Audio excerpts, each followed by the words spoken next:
When I was 20, I drove an Oldsmobile. It was a silver 4-door Delta 88. And it had a long bench seat across the front. And a feat of engineering genius, the rear license plate was on a hinge and you had to pull it back in order to fill up the gas tank. We called it the sled. It was a magnificent automobile and it served me well for those years.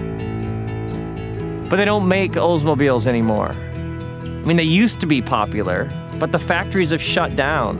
And eventually the only ones left will be collector's items, relics of an era that has passed. Oldsmobile couldn't keep up with the times, and so it's become more and more something of the past, not the future. For them, not us. For then, not now. I tell you about the sled because for a growing number of people in our modern world, God is a bit like Oldsmobiles. Things have changed. We have more information and technology than ever. We're interacting with a broader, more diverse range of people than ever. And the tribal God, the only one many people have ever heard of, appears more and more small and narrow and irrelevant, and in some cases just plain mean, and other times not that intelligent. Like my friend Kathy, who was at this event recently where she heard an influential Christian leader say he doesn't think women should be allowed to teach and lead in faith communities. Kathy, who has 2 master's degrees, sat there stunned. Or my friend Gary, who he and his family visited a church on a recent Easter Sunday, only to hear a resurrection sermon about how all gay people are going to hell. And then my friend Michael just told me recently about hearing the leader of a large Christian organization say that if you don't believe that God made the world in a literal 6 days, then you have to get rid of the rest of the Bible as well, because, it doesn't matter what science says.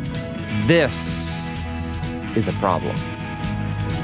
And as a pastor over the last 20 years, what I've seen again and again is people with a growing sense that their spirituality is in some vital and yet mysterious way central to who they are as a person. And yet the dominant perceptions and conceptions and understandings of God they've encountered along the way aren't just failing them, but in many cases are causing harm. Is God going to be left behind like Oldsmobiles? I don't think so. Because I believe there are other ways, better ways of talking about God and understanding God. Because I believe God is with us and for us.